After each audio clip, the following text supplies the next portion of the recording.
Hello, this is Tom Cloud with a special report for SRS listeners. What we're going to do today is a little bit different than normal. We've had so many questions since the last time we visited on SRS special report.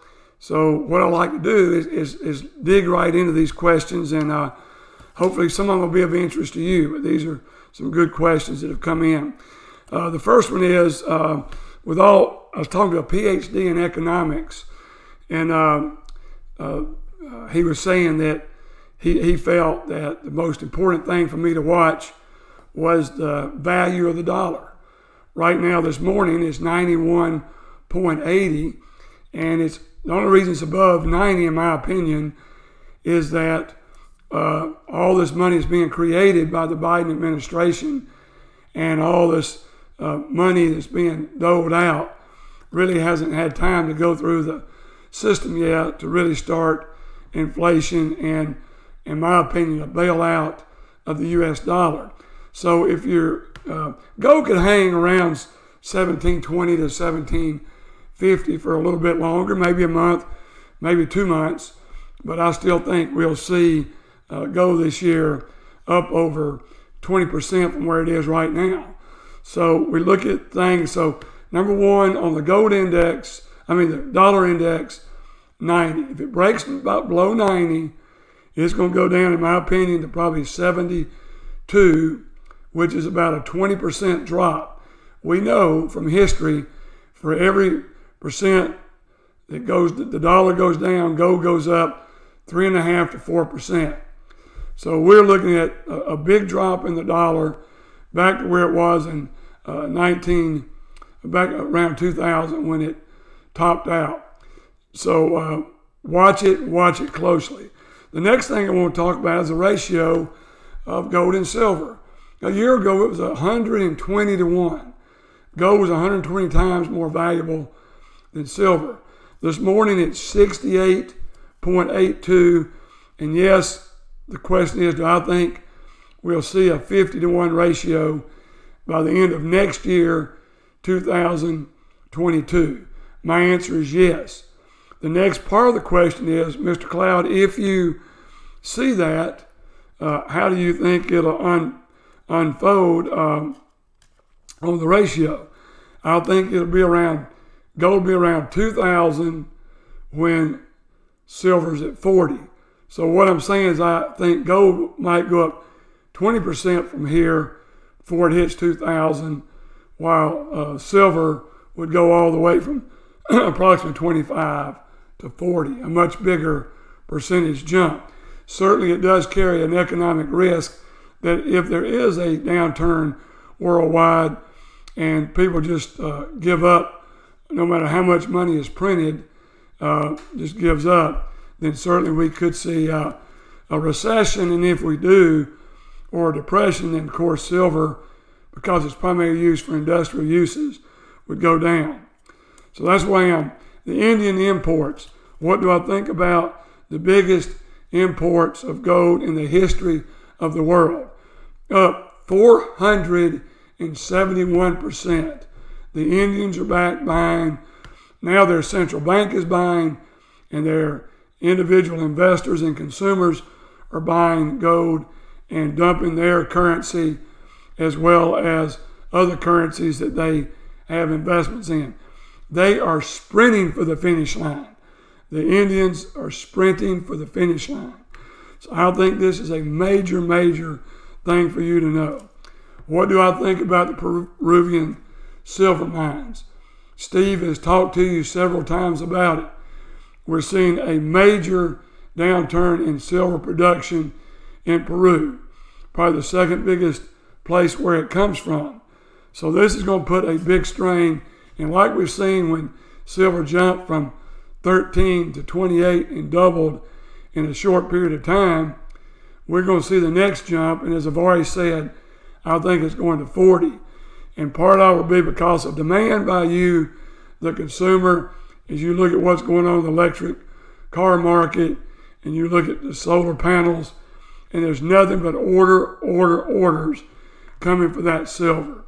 And then we look at the next question is, what do I think about the Hungary central bank now joining Russia, China, Japan, and other small Russian countries in moving to gold as quick as they can.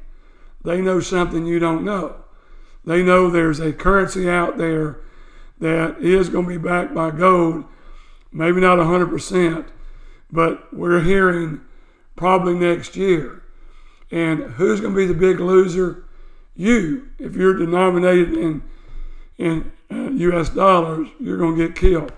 We saw 7 countries move out of the petrodollar and from the U.S. dollar to the Chinese currency, Chinese yuan, and it's only going to grow.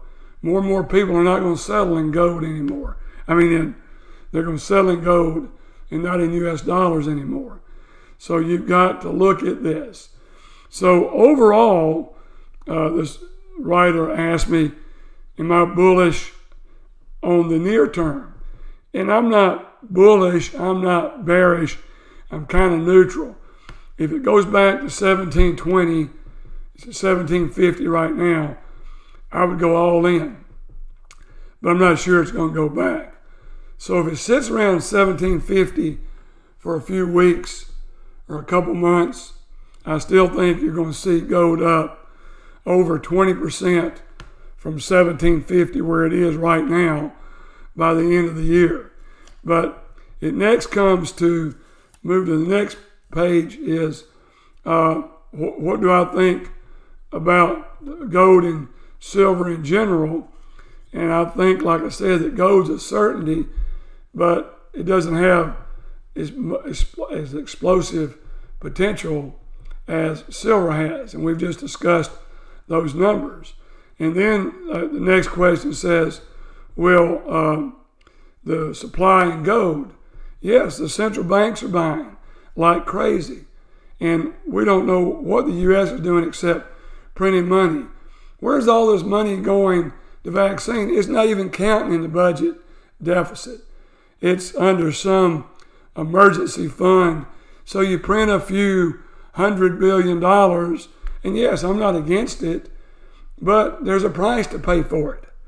There's a price to pay for it, and it's a huge price. It's the debasement of your currency. We're printing money faster than anybody in the world. It's unbelievable.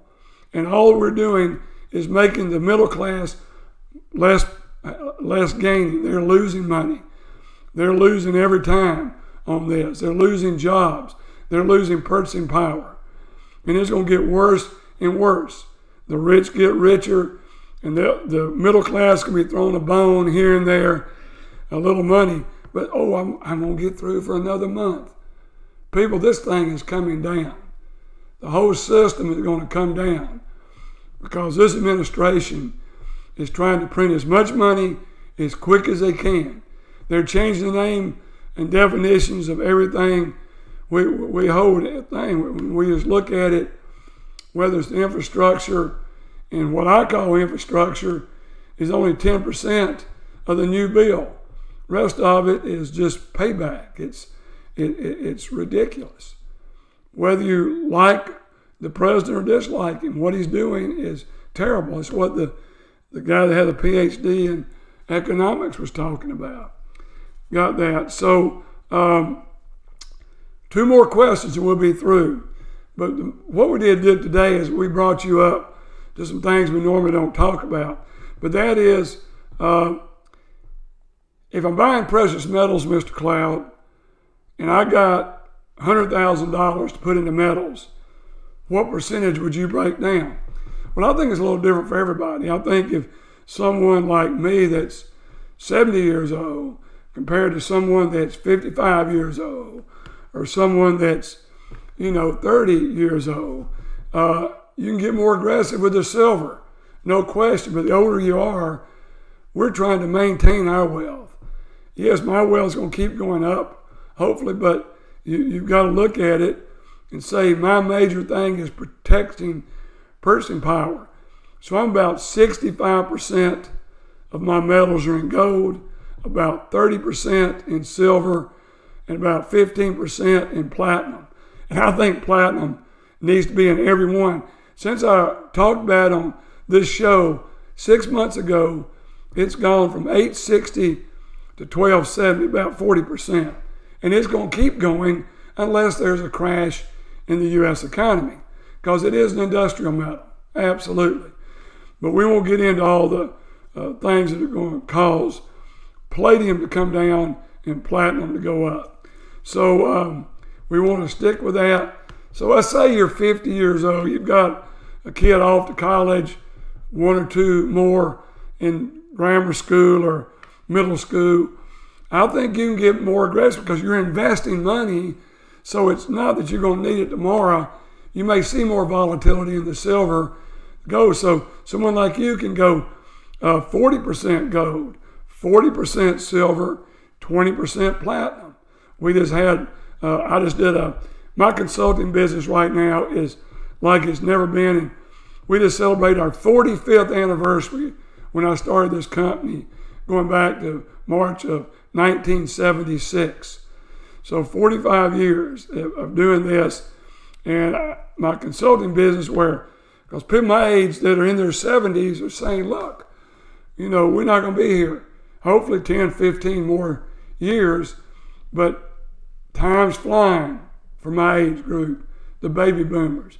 So the consulting work is huge now, especially worried about the administration changing taxes, state taxes, all these taxes that are all on the chopping block to look at.